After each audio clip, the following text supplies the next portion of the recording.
Good afternoon. Good afternoon. Welcome to Cardiff Met radio station. Here at the Mo Show, we have global sports news, fans' reaction from the World Cup. But first of all, welcome to Cardiff Met Sports Round Radio Bulletin. Now for the Cardiff Met Roundup. Cardiff Met travelled north on Saturday to face a Flint side who hadn't won since the 22nd of October. The Archers took the lead in the 23rd minute with a Lewis Rees penalty, but were denied all 3 points when Brendan Dow headed home with just 4 minutes remaining. And this was what Flint's manager Lee Fowler had to say. I've always been good as gold and Scorio. I've always been positive, but it's sometimes where that you have to come up and stand out and say these mistakes now are getting far too often. The Archers going to the business end of the phase with one crucial game against Hereford West and Newtown before Christmas, and will hope to cement the top 6 position and another shot at European glory. Manager Ryan Jenkins will expect to welcome Sam Jones, Tom Price and Elliot Evans back from injury as Met look to put further distance between themselves and their closest challengers. Elsewhere on campus, the visiting Ukrainian athletes will soon depart Kincoid for their home country before moving on to a training camp in Slovenia. We wish our visitors all the best for the future and looking forward to seeing them competing at the top level soon. How good is that? Here at Cardiff Met, we had the Ukrainian twin uni team gymnastics team at campus. Here's what the Vice-Chancellor Carla Atkinson had to say. So how did the Ukrainians' visit come about? It came about as part of our wider twinning arrangement with Skovroda National Pedagogic University in Kharkiv, with whom we're twinned as part of a UK-wide initiative. And really our aim is to sustain education and research in Ukraine, but obviously we're very willing to welcome both students and staff to come and visit us here in Cardiff. What provisions have been put in place to ensure the Ukrainian athletes feel at home and welcome to Cardiff Met? It's interesting. In some other places I might have been concerned about that, but I wasn't at all concerned here at Cardiff Met. We're a really tight-knit community, we're incredibly welcoming, and from the moment they arrived, everyone has been really welcoming and accommodating, and I've met them a couple of times and they're really enjoying their time here. I think they've felt very welcomed. So there's currently an athletics team here at Cardiff as well as a gymnastics team. Are there any other plans in the future to bring any more Ukrainian athletes into Cardiff Met? There are. Now I understand there's a plan to welcome the volleyball team. We've already had the men's national sprint relay team with us in the summer training for the European Championships, and I think we're always open to suggestions about other teams, and this undoubtedly is the beginning of a really long-term relationship, and hopefully when the war is over some of our teams will go and visit our new friends in Ukraine. And finally, how important is sport as a means to bring people together? Oh gosh, that's a fantastic question, because I think here we firmly believe that sport is part of what I might define as cultural diplomacy. It was Nelson Mandela many years ago, 20 odd years ago, who said that sport speaks to young people in a way that nothing else does. That's quality for our Vice-Chancellor there. She's definitely right regarding sports does bring people together. I got Dav in the studio now. He's going to take us more details regarding the Ukrainian twin uni gymnastics team. So it shows the level that Cardiff Met operates on. We've grown a relationship with professional athletes that perform at the highest level, and it certifies the facilities here at Nyack and Kincoid campus. We've got people across the globe taking notice of the standards we set here. And if the Ukrainians can achieve Olympic qualification whilst training at Kincoid, then that elevates the stature of our athletics department to a whole other level. I mean, if we can diversify the athletes and the events that they take part in that represent Cardiff Met, then that'll be enormously impactful for both of our reputation as an elite sporting entity, but also as a haven for some of the world's top athletes to come and train with us in future endeavours. Yeah, because obviously our facilities must be top-notch and the resources. It must be amazing for them to use our facilities in such troubling times, Staff. Absolutely. I mean, we have staff, coaches and athletes with connections all across the globe. And that's what's enabled this opportunity for the Ukrainian athletes to come and train with us. I mean, that's why Cardiff Met is such a high-class establishment. We're enriched with industry professionals, not just academic professionals, and that's what gives us so many opportunities, and that's what's given us this one with the Ukrainian National Athletics Department. Obviously, we also had the athletics team in the summer. Listening to the Vice Chancellor, she did say we're going to get the volleyball team. Hopefully, the women's 4x100 team coming over next summer ahead of the Paris 24 Olympics, which they hope to qualify. Moving on now, we're going to be looking towards the Cardiff Mets won this award, the Sustainability Award, voted the most sustainable university in the whole of the UK. Regarding climate change, Dan, especially with this horrific weather at the moment, what do you think regarding that award? Well, I think climate change is at the forefront of most discussions in terms of global politics at the moment. So to be named the most sustainable university in the UK and Ireland is such a fantastic achievement. It's something that comes into play in terms of recruitment, not just sporting, but academic recruitment as well. I think young athletes and scholars are really interested, especially in this generation, of being as green as possible.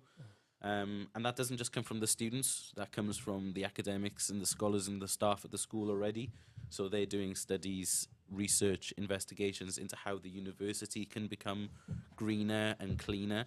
And so that's putting us at the forefront of that kind of research, that kind of level of academic study. Yeah, because I know for myself, walking around this university, the campus have put a lot of solar panels there. The air source heat pump has been put in.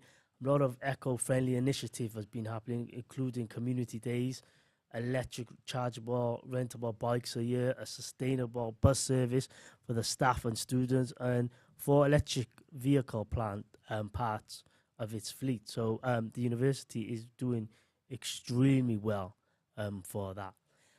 So regarding climate change and the horrific weather that's been hitting us with the cold sweep that's been hitting us at the moment, I'm going to bring in Jamesy at the moment, who's going to discuss the games that have been called off or what games that have been abandoned during the weekend. So James, can you tell us what games went on and what was abandoned? Well, obviously the Met first team played, drew and all at Flint, but there were a number of games that were called off. Some in pretty circumstances that managers and fans were very disappointed with. You look at the fact that Airbus had to travel to Pen-y-Bont, Bala had to travel all the way down to Pontypridd before the games were called off. Now, Pontypridd actually tweeted that their game would be on before the referee even got there. They then deleted that tweet, called the game off. So you had players and supporters trying to clear the pitches, but unfortunately those games were off and the players still had to travel down. So for I think Airbus and Bala, it was an 8-hour round trip for both those sides.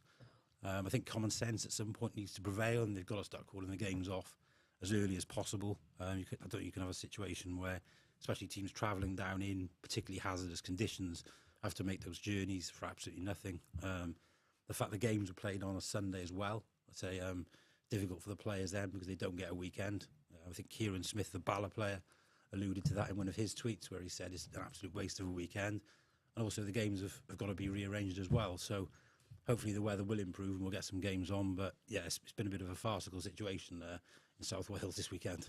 Okay, the men's game did stay on, however. What can you tell us regarding the results and their performance on the weekend? It was a 1-1 draw. Met took the lead from the penalty spot. Flint equalised late on, so it's a difficult one to look at, really, I guess. On the one hand, it's a point gained, but given the lateness of the equaliser, maybe 2 points dropped. But it keeps Met in the hunt, and hopefully on course for a top 6 position come the split. What's this regarding a game that was abandoned after 15 minutes, the men's hockey game? Have you got more news regarding that? Yeah, so the men's hockey game actually started.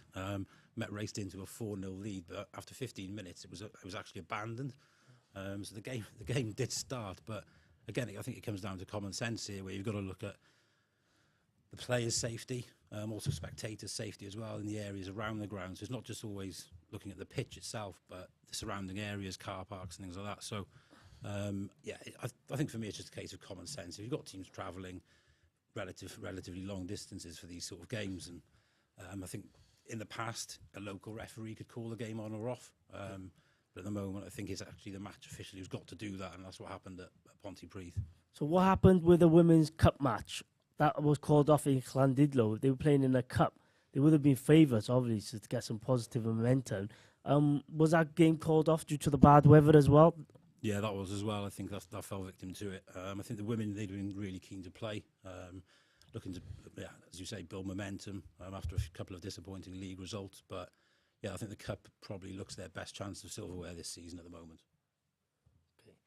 Okay, with the cold weather, let's hope the biggest match for Cardiff Met will stay on this week, the Cardiff clash. I'm going to bring Daft back in regarding this. The last Cardiff clash, we lost. Another tough loss last week against rival Swansea. What went wrong in that game, Daft? Well, I think Swansea was a tough loss.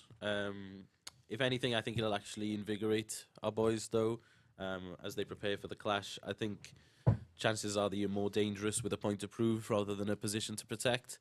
So I'd rather come off that tough game against another, local rival in Swansea. But the first Cardiff clash, I think it probably came a little bit too early for our boys. They played well and with a lot of heart, but tactically, I think we've improved since that night. We've had some lads come back from injuries recently, and that'll really boost us from the pack to the backs. So Cardiff Union are always going to be a tough opposition, but hopefully we can get some well-earned revenge this time out. Yeah, Danny Milton said they were extremely flat. What do you reckon needs to change for that? Because obviously this is going to be a big game.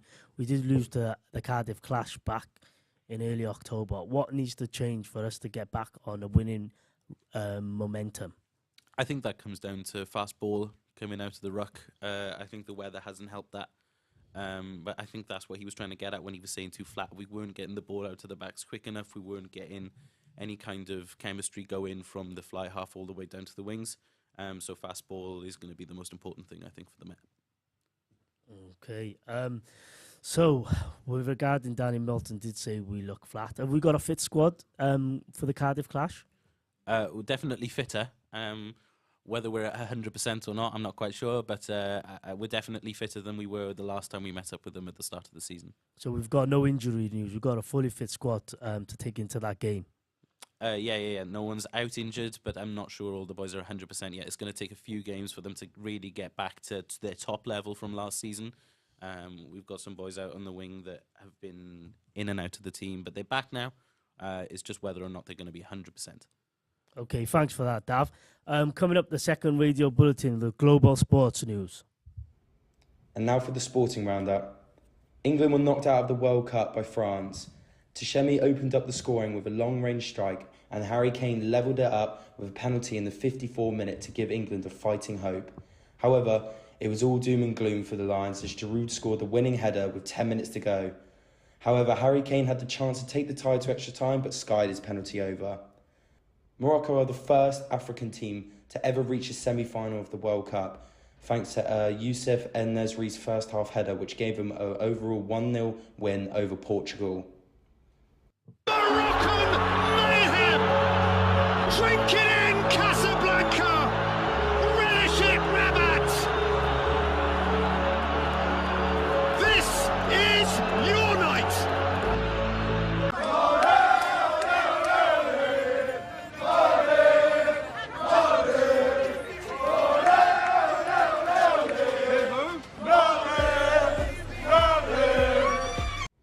There was some smiles though within England. England pulled off a sensational victory over Pakistan and winning their second test by 26 runs in a historic series triumph.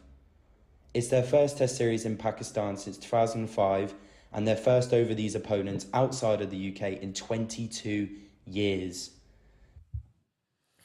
Well, what a weekend it's been regarding the World Cup, especially difficult one for England. So we're going to bring in Jamesy and Evan to talk about what happened to England and the discussion, the future of Southgate and where we go forward from here. Jamesy, what can you tell us regarding the England performance and Southgate's future? I think the performance wasn't a bad one. Obviously, I was going to talk about Kane's penalty miss, but the question you've got to really ask is, has Southgate taken this side as far as he can? Personally, I think he has. England have got what they're classing as a golden generation for, I don't know how many times they've said that now. But if you can't get the best out of these players, then surely it's time for him to go. Nah, so I know he hasn't delivered. I know he hasn't delivered the trophy. Obviously, we wanted in Qatar, but you do have to sort of see the bigger picture in this side of things.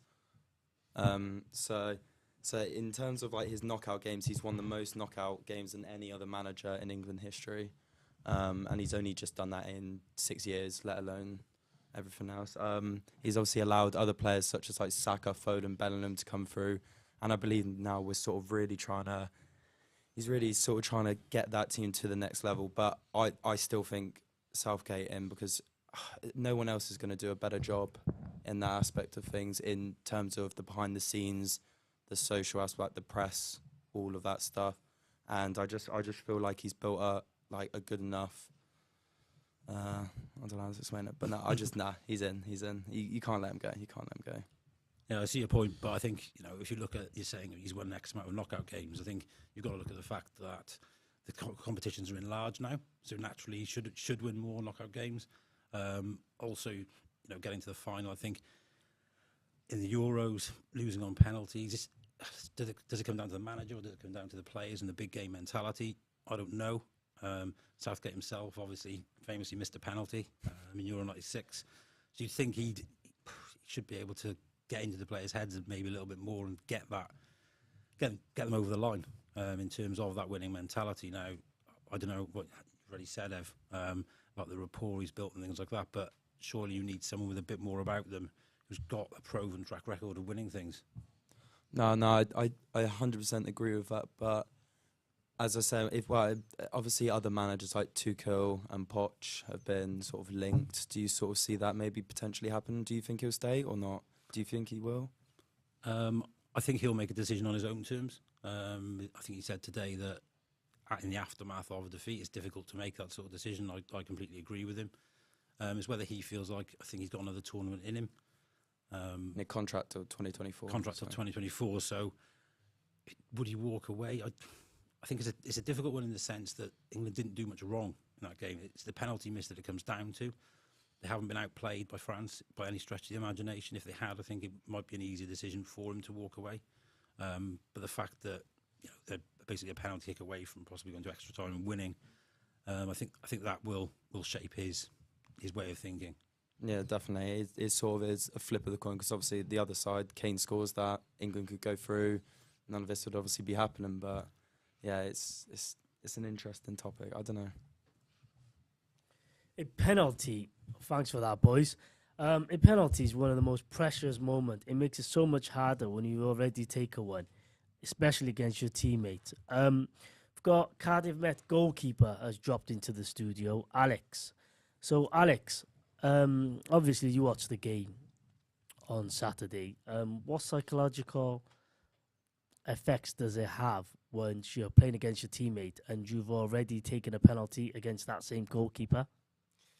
Yeah, I think if you're in Lloris's position at that time, I think so many thoughts are going through his head, never mind Harry Kane's head. I think the amount of times they would have taken penalties against each other in training and seen kind of their different techniques and things like that, I think all that comes into play, never mind on one of the biggest stages in world football. So I think the psychological things going on between them is massive, and just them big game moments shape, again, not just outcomes of games, but also bigger things like you're just discussing about Southgate's job, like so many knock-on effects from just that single big game moment, I think shows how important they are.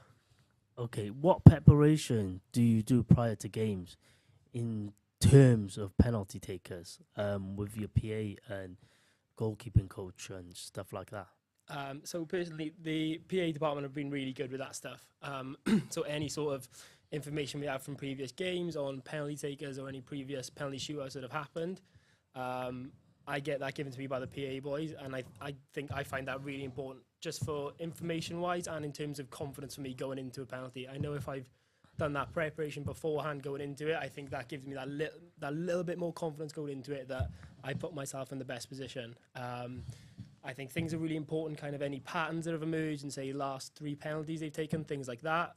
If they scored or missed their last ones, how recently they took penalties. Them kind of little details can shape kind of decisions I make. Again, nothing's black and white in them kind of things, but it's good to have as much information ready as possible. Okay, and how much do you practice penalties in training?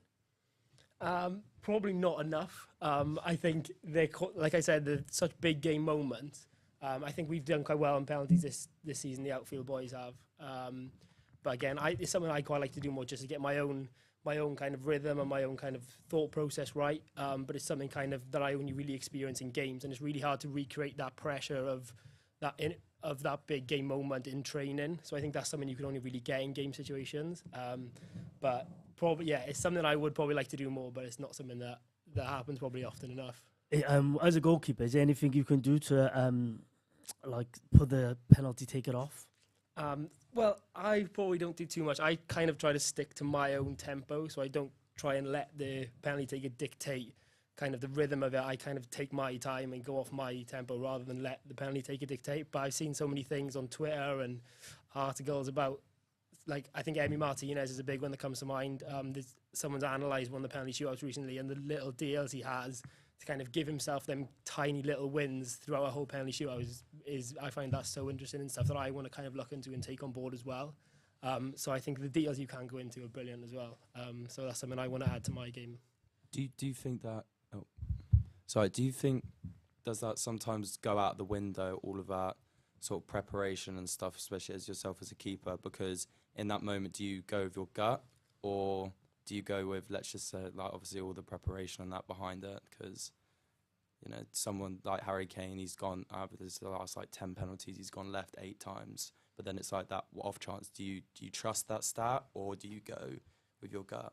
Yeah, it's a great question, because there's been times in games when I've done the information, done my research, but still in my head something's just telling me the other way, and it's so easier said than done just to ignore that and go with the information. Because if you've just got someone telling you, right, something's telling me he's going there, it's really hard to just ignore that. Even despite doing research, it's very hard just to be like, right, I'm gonna do this. But again, even doing all that research, sometimes you can do what you can, but if they do something completely different, there's nothing you can do about it. That's just the decision they've made, and they've done it, and you kind of go, well, I've done what I can, but it's just not there. So it's really small percentages, really small wins, just to try and give you that little bit of extra advantage. But yeah. Okay, thanks for that, Alex. That's Alex Lang, the Cardiff Met goalkeeper, giving his opinions on how to save penalties. Okay, so we're moving on. The World Cup just happened, and it looks like it's a World Cup of shocks. We've got Morocco, who seem to be the team that are doing the most shocks at the moment, and they are just entertaining everybody, and they seem to be everybody's favourite team at the moment. We've been going around the city, and they have been massive underdogs, and we've got quite a few clips of Moroccan fans celebrating. And we've got a Moroccan fans that phoned into the studio earlier on. Just going to see what he had to say regarding Morocco and what it means to the Moroccan people. Fingers crossed we win the World Cup. He'll bring everyone together, and he'll do amazing things for the kids in Morocco. Potentially they could be World Cup winners as well. You know, bringing everyone together, walking around the streets with my Moroccan flag, everyone beeping a horn from all over the world. First African team to get to the semi-finals. So let's all root together for Morocco, and let's bring this World Cup back to Africa. Okay, that was Abdul there, the Moroccan fan that phoned in earlier on to discuss what Morocco's performance in the World Cup means. Here I'm going to be bringing in Jamesy, our football correspondent, to discuss what this shock means regarding the World Cup. So James, can you tell us more about the performance of Morocco and how they've been impressing everybody in this tournament? Well, it's obviously a huge achievement for Morocco, for Africa as well. So I think the closest teams have got in the past have been Cameroon in 1990. We went out to England. But yeah, it's huge. And defensively, they've been superb, I think, conceding very few goals. Only had 2 wins in the history of the World Cup before Qatar. They've got 4 so far in this tournament. So, yes, it's incredible. For them to go this far, can they go a step further and get to the final? I'm not sure.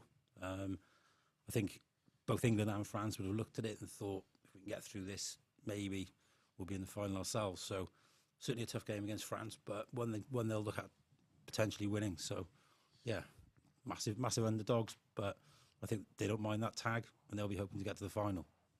Okay. With the rest of the teams left in the World Cup, James, just gonna ask your opinion. Who do you think are the favourites now to pick up the World Cup now with the 4 teams that are left in the semi-finals? It's a good question, Mo. I'd probably say my personal favourites would be France. Didn't play that well against England, but it's about getting those wins in big tournaments. I think we're looking at probably a France, I would say Argentina final. But yeah, once you get to the semi-final stage, it's anyone's game. Two good performances away from winning the World Cup. So for me, it would be France, but yeah. Okay, what about you, Dav? Who would you think your personal choice, or who would you think are the favourites for the teams that are left in the semi-finals now? Well, I think the bookies' favourites in everything is split between Argentina and France. I think my money would have to go on to Argentina, although I think Croatia is going to be a very tough opponent for them. They're tactically just unbelievable. I've been really impressed with Croatia every time I've watched them. I think they're going to cause as much trouble for them as they did for Brazil. But France is just an unbelievable matchup between Kylian Mbappe and Hakimi on that left side for France and that right side for Morocco. I think that's going to dictate it. I mean, Hakimi's trained with Mbappe in Paris for a couple of seasons now, so if anyone's going to know him, it'll be him. Okay, so thanks for that, Dav. Now we're going to round up with the cricket. Basically, it's been England's first overseas win in 22 years against Pakistan. First time they won 2 tests in an away series against Pakistan. So bringing Dav in again, how big is that for England, Dav, regarding the win in Pakistan? I mean, it's unbelievable. I mean, Ben Stokes said that this is not just another series win, so it's very clear that this victory holds immense weight for the players as well as for the fans. Cricket's been through a small but rough transition, I think, in the last decade or so. The average fan and watcher is considerably older than it used to be in previous years. So we've seen new renditions of cricket getting packaged and produced in younger, modelled formats. Huge wins like these are able to draw viewership back to the more pure, if you would, versions of cricket. But it's an enormous win. You don't see these kind of wins often. Okay, Ben Stokes won 8 of the 9 tests. I think, how do you think, captain, should he be 19? What more can he do? Do you think he should be knighted, Dav? I'm not sure I personally believe in knighting a player while he's still playing, though should he be knighted generally? I'd say yes, probably. When you consider the other players who've been knighted, he definitely seems to belong within that pack of elite players. Although I'm not sure I support knighting players whilst they're still playing. Okay. So with Test cricket, the 5-day structure is coming more and more. People are talking about it because most of these tests are getting finished in 3 days now. Do you think the 5 test is outdated, Dav? What is your opinion regarding this?